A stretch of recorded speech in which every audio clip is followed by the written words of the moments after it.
ಸ್ವರ್ಣಗೌರಿ ಕಂಪನಿಯ ಕುರಿತು ಕೋಲಾರದ ನಂಜುಂಡೇಗೌಡರು ಜೂಮ್ ಮೀಟಿಂಗ್ನಲ್ಲಿ ಮಾಡಿದ ಆಡಿಯೋ ರೆಕಾರ್ಡನ್ನು ಈ ಮುಂದೆ ನೀಡಲಾಗಿದೆ. ಜ್ಯೇಷ್ಠ ಪುತ್ರ ನಂಜುಂಡೇಗೌಡ ಮಾತಾಡ್ತಾ ಇದ್ದೀನಿ. ಸ್ನೇಹಿತರೆ, ನಾವು ದೀಪಾವಳಿ ಆಚರಣೆ ಮಾಡಿ ಎಲ್ರಿಗೂ ಬೆಳಕಿನ ಹಬ್ಬ ಬೆಳಕು ಪಸರಿಸಿದೆ. ಜೊತೆಗೆ ನಮ್ಮ ಅಯೋಧ್ಯೆದು ನೋಡಿ ಇದ್ರಲ್ಲಿ ಬರ್ತಾ ಇದೆ, 26 ಲಕ್ಷ ದೀಪಗಳನ್ನ ಬೆಳಗಿಸಿ ಮಾಡಿದ್ದಾರೆ. ಅಂತ ಒಂದು ಪುಣ್ಯಕ್ಷೇತ್ರಕ್ಕೆ ನಾವೆಲ್ಲ ಹೋಗಕ್ಕೂ ಸಜ್ಜಾಗಿದ್ದೀವಿ. ಇವತ್ತು ಮುಖ್ಯವಾದ ವಿಷಯ ಏನಂದ್ರೆ, ಗುಲ್ಬರ್ಗ ಕಡೆಯಿಂದ ನಮ್ಮ ಸಂತೋಷ್ ರೆಡ್ಡಿ ಅವರು ನಿನ್ನೆಯಿಂದ ಒಂದು ಕ್ವಶನ್ ಮಾರ್ಕ್ ಕೇಳ್ತಾರೆ ನಮ್ಮನ್ನ. ಆ ಕ್ವಶನ್ಗೆ ಉತ್ತರ ನಾನು ಹೇಳ್ತೀನಿ. ಸರ್, 39,000 ರೂಪಾಯಿ ಪ್ಯಾಕೇಜ್ ಹೇಳ್ತಾ ಇದಾರೆ, 3,000 6,000 ಇಲ್ವಾ ಅಂತ ಕೇಳಿದ್ರು. ಅವ್ರಿಗೆ ಬಿಸ್ನೆಸ್ ಮಾಡಕ್ಕೆ ಸ್ವಲ್ಪ ಅಡೆತಡೆ ಆಗಿದೆ. ಇಲ್ಲಿ ನೋಡಿ ಸ್ನೇಹಿತರೆ, 3,000 6,000 ರೆಗ್ಯುಲರ್ ಬಿಸ್ನೆಸ್, ಅದು ಯಾವಾಗ್ಲೂ ಇದ್ದೇ ಇರುತ್ತೆ. ಏನ್ ಸರ್ ಅಲೆಕ್ಸ್, ನಿಜ ತಾನೆ? ಅದು ಯಾವಾಗ್ಲೂ ಇದ್ದೇ ಇರ್ತದೆ. ಯಾರು ಕನ್ಫ್ಯೂಸ್ ಮಾಡ್ಕೊಬೇಡಿ. ಅದಕ್ಕೆ ನಮ್ಮ ಅಲೆಕ್ಸ್ ಸರ್ ಹೇಳಿದಾಗ, ಪ್ರಕಾಶ್ ಸರ್ ಹೇಳಿದಾಗ ಅವ್ರು ಏನ್ ಹೇಳ್ತಾರೆ ಅಂದ್ರೆ, ನೋಟ್ ಮಾಡ್ಕೊಳ್ಳಿ, ಒಂದು ಡೈರಿ ಇಟ್ಕೊಳ್ಳಿ, ನೋಟ್ ಮಾಡ್ಕೊಳ್ಳಿ. ಸಣ್ಣ ಸಣ್ಣ ಪ್ರಶ್ನೆಗಳನ್ನು ಕೇಳ್ತಾ ಇದ್ರೆ ನಮಗೆ ಮುಂದೆ ಉತ್ತರ ಸಿಗಲ್ಲ. ಅದನ್ನೇ ನಾವು ತಲೆಯಲ್ಲಿ ಇಟ್ಕೊಂಡು ಒಳ್ಳೆ ವಿಚಾರ ಅಲ್ಲ. ಇವತ್ತು ನಾನೇ ಖುದ್ದಾಗಿ ಹೇಳ್ತಾ ಇದ್ದೀನಿ ನಿಮ್ಗೆ. ಸಂತೋಷ್ ರೆಡ್ಡಿ ಸರ್, ನೀವು ಅಟೆಂಡ್ ಮಾಡಿದ್ರೆ ಜೂಮ್ ಮೀಟಿಂಗ್ ಅಲ್ಲಿ ನನಗೆ ಗೊತ್ತಿಲ್ಲ. ನಿನ್ನೆ ತುಂಬಾ ಸಲ ಪಾಪ ಅವರು ನನ್ನ ಫೋನ್ ಮಾಡಿ ಕೇಳಿದ್ರು, ಸರ್ ಸ್ವಲ್ಪ ಹಿಂದೇಟ್ ಆಗ್ತಾ ಇದಾರೆ, 39,000 ಜಾಸ್ತಿ ಅಂತ ಹೇಳ್ತಾ ಇದ್ದಾರೆ. 39,000 ಕೊಡೋದು ಆಫರ್, ಇದು ದೀಪಾವಳಿ ಆಫರ್. ಜೊತೆಗೆ ಕಂಪನಿ ಆಫರ್ ಕೊಟ್ಟಾಗ ನಾವು ಪಡ್ಕೊಂಡ್ರೆ ನಮಗೆ ಸುಲಭವಾಗಿ ಎಲ್ಲಾ ಸವಲತ್ತುಗಳು ಸಿಗ್ತದೆ. ನೋಡಿ, 30% ಬಿಸ್ನೆಸ್ ಮಾಡೋ ಇವಾಗ ನಮ್ಗೆ ಕಾರ್ ಕೊಡ್ತಾರೆ. ಮೊದಲು ಎಷ್ಟು ಬಿಸ್ನೆಸ್ ಮಾಡ್ಬೇಕಾಗಿತ್ತು? ಇದು ನಿಮಗೆ ಅವಕಾಶ ಕೊಟ್ಟಿರ್ತಕ್ಕಂಥದ್ದು ಕಂಪನಿ. ಇದನ್ನ ಉಪಯೋಗಿಸ್ಕೊಳ್ಳೋದು ಬಿಡೋದು ನಿಮ್ಗೆ ಬಿಟ್ಟಿದ್ದು. ಇದು ಪರ್ಮನೆಂಟ್ ಅಲ್ಲ. ಯಾವಾಗ್ಲೂ ಅಷ್ಟೇ ಆಫರ್ ಕೊಟ್ಟಾಗ, ಪ್ರತಿ ಕಂಪನಿನೂ ಆಫರ್ ಕೊಡ್ತದೆ. ನೋಡ್ರಿ, ಸಣ್ಣ ಅಂಗಡಿಗಳು ಆಫರ್ ಕೊಡ್ತದೆ, ದೀಪಾವಳಿ ಆಫರು, ಯುಗಾದಿ ಆಫರು, ಈ ತರ ದಸರಾ ಆಫರ್ ಕೊಡ್ತದಲ್ವಾ. ಅದೇ ತರ ನಮ್ಮ ಕಂಪನಿನೂ ಸಹ ಆಫರ್ ಕೊಟ್ಟಿರೋ ಉದ್ದೇಶ ಏನಂದ್ರೆ, ಅಚೀವ್ಮೆಂಟ್ ಮಾಡ್ಲಿ ಬೇಗ. ನಂಜನಗೌಡರು ಒಬ್ಬರೇ ಅಚೀವ್ಮೆಂಟ್ ಮಾಡೋದಲ್ಲ, ಈ ರೇಖಾ ಮೇಡಮ್ ಒಬ್ಬರೇ ಕಾರ್ ತಗೊಳ್ಳೋದಲ್ಲ, ಎಲ್ಲರೂ ಕಾರ್ ತಗೊಳ್ಳಿ ಅನ್ನೋ ಉದ್ದೇಶದಿಂದ ಈ ಒಂದು ಆಫರ್ ಬಿಟ್ಟಿರೋದು. ಸ್ನೇಹಿತರೆ, ಯಾರು ಇದನ್ನ ಗಾಬರಿ ಪಡೋ ವಿಚಾರ ಇಲ್ಲ. ಈ ಆಫರ್ ಅಲ್ಲಿ ನೀವು ಕಾರ್ ವಿನ್ ಮಾಡ್ರಿ, ಆಮೇಲೆ ಸ್ಯಾಲರಿನ ವಿನ್ ಮಾಡ್ರಿ. ನೋಡಿ, ಹೋದ ತಿಂಗಳು ಸ್ಯಾಲರಿ ವಿನ್ ಮಾಡಕ್ಕೆ ಎಷ್ಟಿತ್ತು? 4 ಜನನ ನೀವು ಕಾಶಿಗೆ ಕಳಿಸ್ಕೊಟ್ರೆ 30,000 ರೂಪಾಯಿಲಿ ನಿಮ್ಗೆ ಸ್ಯಾಲರಿ ಬರ್ತಾ ಇತ್ತು. ಈ ತಿಂಗಳು ಏನ್ ಮಾಡಿದ್ರೆ 39,000 ಮಾಡಿ 6 ಜನ ಕಳಿಸ್ಕೊಡಿ ಅಂತ ಹೇಳ್ತಾರೆ. ನಾಳೆ ತಿಂಗಳು ಏನ್ ಮಾಡ್ತಾರೆ? ರೈಸ್ ಮಾಡ್ತಾರೆ. ಅಂದ್ರೆ ಕಂಪನಿನೂ ಉಳ್ಕೋಬೇಕು, ನಮಗೆ ಸ್ಯಾಲರಿನೂ ಕೊಡ್ಬೇಕು, ಜೊತೆಗೆ ಆಫರ್ ಕೊಡ್ಬೇಕು. ಇದೆಲ್ಲ ಮನಗಂಡು ಕಂಪನಿ ಏನ್ ಮಾಡ್ತದೆ, ಆ ಕಂಪನಿಯ ಒಂದು ನಿರ್ಧಾರಗಳನ್ನ ನಾವು ಪಾಲನೆ ಮಾಡಕ್ಕೆ ರೆಡಿ ಆಗಿರ್ಬೇಕು. ಆವಾಗ ನಾವು ಸಕ್ಸಸ್ ಆಗಿ ಈಸಿ ಇರ್ತದೆ. ನಿನ್ನೆ ತಿಂಗಳು ತುಂಬಾ ಜನ ಸ್ಯಾಲರಿ ಮಾಡ್ಕೊಂಡಿದ್ದಾರೆ, ಈ ತಿಂಗಳು ಮಾಡೋರ್ಗು ಸುಲಭ ಆಗ್ತದೆ. ನಾಳೆ ತಿಂಗಳು ಮಾಡೋಕೆ ಇನ್ನು ಸ್ವಲ್ಪ ಕಷ್ಟ ಆಗ್ಬೋದು. ಕೆಲವರಿಗೆ 15 ಬಂದಾಗೂ ಮಾಡ್ತಾರೆ. ಅದು ಅವ್ರ ಕೆಪಾಸಿಟಿ. ಮಾಡ್ಕೊಳ್ಳಿ. ನಿಮಗೆ ಆಫರ್ ಕೊಟ್ಟಿರ್ತಕ್ಕಂಥ ವಿಚಾರ ಇದು. 3,000 ಮತ್ತೆ 6,000 ಕಂಟಿನ್ಯೂಟಿ ಇರ್ತದೆ. ಯಾರು ಅನ್ಯತಾ ಭಾವಿಸಬಾರದು. ಇದು ನಮಗೆ ಫೌಂಡೇಶನ್. 3,000 6,000 ಇದೆಯಲ್ಲ, ಇದು ಫೌಂಡೇಶನ್, ಇದು ರೆಗ್ಯುಲರ್. ಇದು ನಮಗೆ ರೆಗ್ಯುಲರ್ ಇರ್ತದೆ, ರೆಗ್ಯುಲರ್ ಇನ್ಕಮ್ ಬರ್ತದೆ. ಅಲ್ಲೂ ಸಹ ನೀವು bike, car, house fund, cash award ಎಲ್ಲನ್ನೂ ಪಡಿಬಹುದು. ಲೇಟರ್ ಆನ್ ಸ್ವಲ್ಪ ಟೈಮ್ ತಗೊಳುತ್ತೆ. ಇದು ಇಮಿಡಿಯೇಟ್. ಅಂದ್ರೆ ಕೆಲವ್ರಿಗೆ ಏನೋ ಅರ್ಜೆಂಟ್, ನಾನು ನಾಳೆನೆ ಕಾರ್ ಬೇಕಪ್ಪ, 7,20,000 ತಗೊಂಬಪ್ಪ, ಕೊಡಪ್ಪ, ನಾಳೆನೆ ತಗೋಪ್ಪ, ಆ ತರ ಕೊಟ್ಟಿರ್ತಕ್ಕಂಥ ಒಂದು ಆಫರ್ ಬಿಟ್ರೆ ಬೇರೆ ಯಾವುದೇ ಹೆಚ್ಚಿನ ವಿಚಾರ ಇದರಲ್ಲಿ ಇರೋದಿಲ್ಲ. ಸ್ನೇಹಿತರೆ, ಇಂಥ ಒಂದು ವಿಚಾರವನ್ನ ತಾವೆಲ್ಲ ತಿಳ್ಕೊಳ್ರಿ.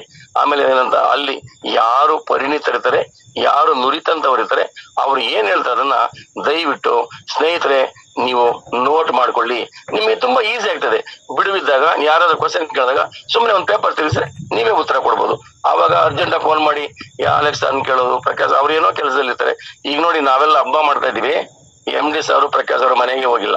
ಯಾಕಂದ್ರೆ ಅಲ್ಲಿ ಆಫೀಸ್ ಕೆಲಸ ಎಲ್ಲ ಹೊಸದಾಗಿ ಮಾಡಿದ್ದಾರೆ, ರಿನೋವೇಷನ್, ಜೊತೆಗೆ ಆಡಿಟ್ಟು, ಜನರ ಟೂರ್ ಕಳ್ಸೋದಕ್ಕೆ 56 ಜನಕ್ಕೆ ಅವ್ರು ಟಿಕೆಟ್ ಕೊಡ್ಸೋಕೆ ಎಷ್ಟು ಒದ್ದಾಡ್ತಾರೆ ನನಗೆ ಗೊತ್ತು. ಯಾಕಂದ್ರೆ ನಾನು ಕಮ್ಯುನಿಕೇಶನ್ ಮಾಡ್ತಾ ಇದ್ದೀನಲ್ಲ. ಹೇಳೋದು ಎಲ್ರಿಗೂ ಸುಲಭ, ಮಾಡೋದು ಕಷ್ಟಕರವಾಗಿರ್ತದೆ. MD ಸಾರು ನನ್ನ ಜೊತೆ ಮಾತಾಡಿದ್ರು ಮಧ್ಯಾಹ್ನ. ಆತರ ಕೆಲಸ ಒತ್ತಡ ಇರುವಾಗ ನಾವು ನಮ್ಮ ಕೆಲಸಗಳನ್ನ ನಾಜೂಕಾಗಿ ಅಚ್ಚುಕಟ್ಟಾಗಿ, ಜೊತೆಗೆ ನಾವುಗಳೇನಿರ್ತೀವಿ ಲೋಕಲ್ ಲೀಡರ್ಸ್, ಅವ್ರ ಹತ್ರ ನಾವೇ ಡಿಸ್ಕಷನ್ ಮಾಡ್ಕೊಂಡು ವಿಷಯನ ಪರಿಹಾರ ಮಾಡ್ಕೋಬೇಕು.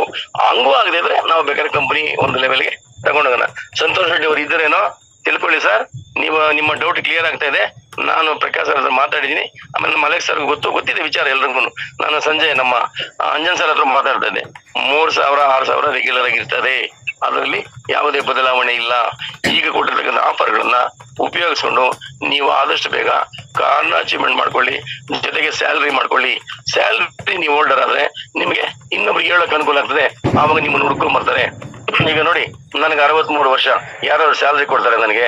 ಇಂತ ಒಂದು ಕಂಪನಿ ಬಂದು ನಮ್ಗೆ ಸ್ಯಾಲರಿ ಕೊಡ್ತದೆ ಅಂತ ಇದನ್ನ ನಿನ್ನ ಲೆಟರ್ ಕೊಟ್ರಲ್ಲ, ಆ ಲೆಟರ್ ತೋರಿಸಿ ನೀವೆಲ್ಲಾನು, ನೋಡ್ರಿ ನಮ್ ಕಂಪನಿ ಸ್ಯಾಲರಿ ಕೊಡ್ತದೆ ಅಂತ. ಆವಾಗ ನೀವು ಬಿಸ್ನೆಸ್ ಮಾಡೋದಕ್ಕೆ ಹೆಲ್ಪ್ ಆಗ್ತದೆ. ಆದ್ರಿಂದ ಇದು ಆಫರ್ ಹೊರತು ಇದು ರೆಗ್ಯುಲರ್ ಇರೋದಿಲ್ಲ. ಎಷ್ಟು ದಿವಸ ಇರ್ತದೆ ಅಷ್ಟು ದಿನ ನೀವು ಉಪಯೋಗಿಸ್ಕೊಳ್ಳಿ. ಕಂಪನಿ ತಿಳಿಸ್ತದೆ ನಿಮ್ಗೆ ಆಫರ್ ಇವತ್ತು ಕ್ಲೋಸ್ ಆಗಿದೆ ಅಂತ. ಇವಾಗ ನಮ್ಗೆ ಟ್ಯೂಸ್ಡೇ ಬಂದ್ರೆ ಕಟ್ ಆಫ್ ಡೇಟ್ ಅಂತ ಹೇಳಲ್ವಾ ಕಂಪನಿ, ಹಾಗೇನೆ ತಿಂಗಳ ಕೊನೆ ಬಂದ್ರೆ ಈ ತಿಂಗಳ ಲಾಸ್ಟ್ ನಿನ್ನೆ 4 ಇತ್ತು, ಇವತ್ತು 6 ಮಾಡಿ ನೆಕ್ಸ್ಟ್ ಎಂಡ್ ಮಾಡಿ ಅಂತ ಹೇಳಲ್ವಾ. ಇದನ್ನು ಸಹ ಕಂಪನಿ ತಿಳಿಸ್ತದೆ.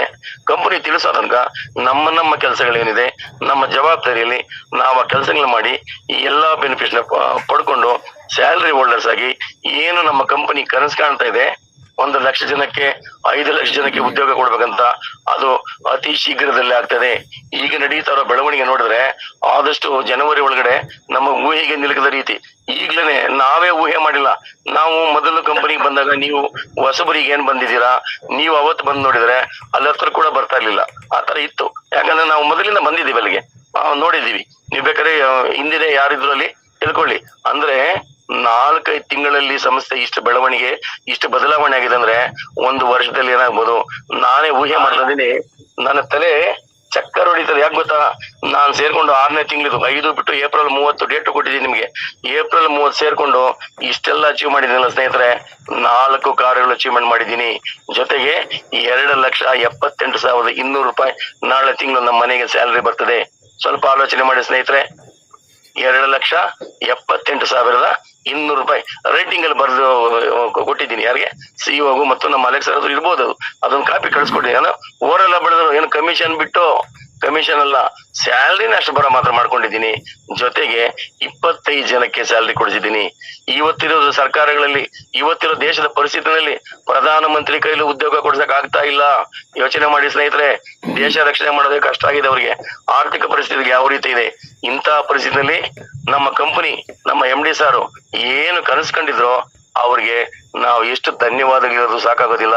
ಯಾಕಂದ್ರೆ ಸ್ಯಾಲರಿದು ನಮಗೆ ಸರ್ಟಿಫಿಕೇಟ್ ಕೊಡ್ತಾ ಇದ್ದಾರೆ ನಮ್ಮ ಕೈಗೆ. 1 ವರ್ಷ ಸ್ಯಾಲರಿ, 4 ವರ್ಷ ಸ್ಯಾಲರಿ, 6 ವರ್ಷ ಸ್ಯಾಲರಿ. ನಮಗೆಲ್ಲ 6 ವರ್ಷ ಸ್ಯಾಲರಿ ಸಿಕ್ಕಿದೆ ನಮಗೆ. ಮತ್ತು ಲೀಲೇಶ್ ಆರಾಧ್ಯ ನನ್ನ ಮಗ ಮಂಗಳೂರಲ್ಲಿ ಇದ್ದಾನೆ ಸ್ನೇಹಿತರೆ, ಅವನಿಗೆ ಬಿಸ್ನೆಸ್ ಮಾಡೋದು ನಾನು. 6 ವರ್ಷ ಸ್ಯಾಲರಿ, ಜೊತೆಗೆ 10,000 ಇತ್ತು, ಇವಾಗ 25,000 ಹೋಗಿದೆ. ಈ ಎಲ್ಲಾ ಬೆನಿಫಿಟ್ ನ ನೀವು ಪಡಿಬಹುದು. ಸಂದೇಶ ಇಲ್ಲ, ಸಂದೇಹ ಇಲ್ಲ, ಸಂಶಯ ಪಡಬೇಕಾಗಿದ್ದ ಪ್ರಮೇಯವಿಲ್ಲ. ಯಾಕಂದ್ರೆ ನಾವೆಲ್ಲ ಮೊದಲಿಗರಾಗಿ ಬಂದಿದ್ದೀವಿ ಕಂಪನಿಗೆ. ನಿಜವಾಗ್ಲು ನಾವೆಲ್ಲ ಭಾಗ್ಯದ ಬಾಗಿಲು ತೆರೆದಿದೆ ಅನ್ಕೊಳ್ಳಿ. ಕತ್ತಲು ಕಳೆದು ಬೆಳಕು ಬಂದಿದೆ ನಿಮಗೆಲ್ಲರಿಗೂ. ಈ ದೀಪಾವಳಿ ಸಂದರ್ಭದಲ್ಲಿ ನಮ್ಮ ಒಂದು ಕಂಪನಿ ಕಡೆಯಿಂದ ಏನು ಕಾಶಿ ಅಯೋಧ್ಯೆ ಟ್ರಿಪ್ ಅಂತ ಅನೌನ್ಸ್ ಮಾಡಿದ್ರು, ಅಲ್ಲಿಂದ ಈಚೆಗೆ ದೇಶದಾದ್ಯಂತ, ರಾಜ್ಯದಾದ್ಯಂತ ಸಂಚಲನ ಉಂಟಾಗಿದೆ. ನಮ್ಮ ಸಂಸ್ಥೆದು, ನಮ್ಮ Swarna Gowri food and beverages and home need card ಅಂತಕ್ಕಂಥ ಒಂದು ಸಂಸ್ಥೆ ಯಾವ ಮಟ್ಟದ, ಎಲ್ಲಿ ನೋಡಿದ್ರು ಮನೆ ಮಾತಾಗಿದೆ. ಯಾವ ಯೂಟ್ಯೂಬ್ ಓಪನ್ ಮಾಡಿ, ಎಲ್ಲೇ ಓಪನ್ ಮಾಡಿ ಅದೇ ಬರ್ತಾ ಇದೆ. ಅದನ್ನ ನೀವು ಉಪಯೋಗಿಸ್ಕೊಂಡು ಮಾಧ್ಯಮವನ್ನ ಹೆಚ್ಚಿಗೆ ಬಳಸ್ಕೊಳ್ಳಿ ಸ್ನೇಹಿತರೆ. ನೋಡಿ, ನನಗೆ ಬರೋಲ್ಲ ಬಳಸೋದು, ನಮ್ಮ ಸ್ನೇಹಿತರು ಕೆಲವರು ಇದ್ದಾರೆ, ಅವರು ಬಳಕೆ ಮಾಡೋದ್ರಿಂದ ನನಗೆ ಲಾಭ ಆಗಿದೆ. ಆ ಲಾಭ ನಿಮ್ಗೂ ಸಿಗುತ್ತೆ. ನನಗೆ ಯೂಟ್ಯೂಬ್ ಓಪನ್ ಮಾಡೋದು ಬರಲ್ಲ, ಫೇಸ್ಬುಕ್ ಓಪನ್ ಮಾಡೋದು ಬರಲ್ಲ. ನಿನ್ನೆ ಯಾವ್ದೋ ಫ್ಲೈಟ್ ಟಿಕೆಟ್ ಬುಕ್ ಮಾಡಿದ್ರೆ ಅದೇನ ಅಲೆಕ್ಸ್ ಏನೋ ಹಾಕ್ಬಿಟ್ಟಿದ್ದಾರೆ ಎಕ್ಸೆಲ್ ಅಲ್ಲಿ, ಅದನ್ನ ಓಪನ್ ಮಾಡಿ ಬಂದಿಲ್ಲ ನನಗೆ. ನಾನು ಎತ್ಕೊಂಡು ನಮ್ಮ ಸ್ನೇಹಿತರದ್ದು ಓಡೋದೆ, ಇದೇನೋ ಎಕ್ಸೆಲ್ ಅಲ್ಲಿ ಹಾಕವ್ರಂತಪ್ಪ, ಇದಂಗ್ ಓಪನ್ ಮಾಡ್ಕೊಡಂತ. ಅಂದ್ರೆ ಒಬ್ಬ ಅವಿದ್ಯಾವಂತನು ಕೂಡ ಈ ಬಿಸ್ನೆಸ್ ಅಲ್ಲಿ ಸಕ್ಸಸ್ ಆಗ್ಬೋದು. ಜೊತೆಗೆ ಸಪೋರ್ಟ್ ಮಾಡ್ತಾರೆ. ಈ ಒಂದು ಸಪೋರ್ಟ್ ತಗೊಂಡು ನೀವು ಬಿಸ್ನೆಸ್ ನಲ್ಲಿ ಮುಂದುವರಿತಾ ಇದ್ರೆ ನಿಮಗೆ ಏನೇನು ಹೇಳಿದರೆ, ಜೊತೆಗೆ ರೈಟಿಂಗ್ ಅಲ್ಲಿ ಕೊಡ್ತಾ ಇದೆ ಸಂಸ್ಥೆ. ಆಲೋಚನೆ ಮಾಡಿ ಸ್ನೇಹಿತರೆ, ಯಾವ ಸಂಸ್ಥೆನೂ ರೈಟಿಂಗ್ ಅಲ್ಲಿ ಇದುವರೆಗೂ ಕೊಟ್ಟಿಲ್ಲ. ನಮ್ಮ ಸಂಸ್ಥೆ ಮುಂದೆ ಏನ್ ಕೊಡ್ಬೇಕು, ಹಿಂದೆ ಏನ್ ಕೊಟ್ಟಿದೆ, ಇದೆಲ್ಲ ಮೊದಲೇ ನೋಡ್ಕೊಂಬರಿ ನೀವು. ಪ್ರತಿ ತಿಂಗಳು ಬ್ರೋಚರ್ ಅಲ್ಲಿ ರೈಟಿಂಗ್ ಅಲ್ಲಿ ಬರ್ತದೆ. ಯಾರು ಕೊಡೋಣ ರೈಟಿಂಗ್ ಅಲ್ಲಿ, ಬಾಯಿ ಮಾತಲ್ಲಿ ಇದ್ರೆ ನಾವ್ ಹೇಳಿಲ್ಲ ಅಂತಾರೆ. ಇದು ಆತರ ಇರ್ತಕ್ಕಂಥ ಒಂದು ಸಂಸ್ಥೆ ಅಲ್ಲ. ಇಂಥ ಒಂದು ಸಂಸ್ಥೆಗೆ ನೀವೆಲ್ಲ ಏನ್ ಪದಾರ್ಪಣೆ ಮಾಡಿದೀರಾ, ನಿಜವಾಗ್ಲು ನೀವೆಲ್ಲ ಭಾಗ್ಯವಂತರು, ಪುಣ್ಯವಂತರು ಅಂತ ಹೇಳಕ್ಕೆ ನಾನು ಇಷ್ಟಪಡ್ತೀನಿ. ಇವತ್ತು ಈ ಒಂದು ಸಂಸ್ಥೆನಲ್ಲಿ ಯಾವ ರೀತಿ ಬೆಳವಣಿಗೆ, ಎಲ್ಲಿನ ಗುಲ್ಬರ್ಗ, ಎಲ್ಲಿನ ಕೋಲಾರ, ಅವರೆಲ್ಲ ನಮಗೆ ಫೋನ್ ಮಾಡಿ ನಮ್ಮನ್ನೇನಾದ್ರು ಒಂದು ಮಾಹಿತಿ ಕೇಳಿದ್ರೆ ನಮ್ಗೆ ಎಷ್ಟು ಸಂತೋಷ ಗೊತ್ತಾ. ನಾನು ಯಾವ ಸೀಮೆ ದೊಡ್ಡ ಮನುಷ್ಯ ಅಲ್ವೇ, ಅಂದ್ರೆ ಅದು ಆ ತರ ಬರೋದಿಲ್ಲ. ದುಡ್ಡಿದ್ದವನೇ ಅಲ್ಲ, ಬುದ್ಧಿ ಇದ್ರೆ ಸಾಕಿದಕ್ಕೆ. ದುಡ್ಡು ಅದು ಸಪರೇಟ್ ಅವ್ರವ್ರ ಮನೆಯಲ್ಲಿ ಅವ್ರಿಗಿರ್ತದೆ, ಇದ್ರೆ ಯಾರು ಬೀದಿಯಲ್ಲಿ ಇಟ್ಕೊಂಡಿರಲ್ಲ. ಅಂದ್ರೆ ತಿಳುವಳಿಕೆ ಮುಖ್ಯ. ಈಗ ನೋಡಿ, ನಾವು SSLC ಪಾಸು PVC ಫೇಲ್ ಅಂತ ನಾನು ಹೇಳ್ತೀನಿ, ಅದು ನಿಜಾನೂ ಸಹ ಹೌದು. ನಾನು ಏನ್ ಮಾಡ್ತೀನಿ ಅಂದ್ರೆ ಹೇಳಿದನ್ನ ಕರೆಕ್ಟ್ ಆಗಿ ಕೇಳಿಸ್ಕೊಂತೀನಿ. ನಾನು ಇದುವರೆಗೂ ಬರ್ದಿಲ್ಲ, ಇವಾಗ ಹೇಳ್ತೀನಿ ನಿಮ್ ಎದುರುಗಡೆ, ನನ್ಗೇನ್ ಭಯ ಇಲ್ಲ, ನಾನು ಇನ್ನು ಮುಂದೇನು ಬರೆಯಲ್ಲ. ಯಾಕಂದ್ರೆ ನನಗೆ ಆಗಲ್ಲ, ಅದಾಗದೇ ಇರೋ ವಿಚಾರ. ತಲೆಯಲ್ಲಿ ಉಳಿಸ್ಕೊಳ್ಳೋಂಗಿದ್ರೆ ನೀವು ಬರ್ಕೋಬೇಡಿ.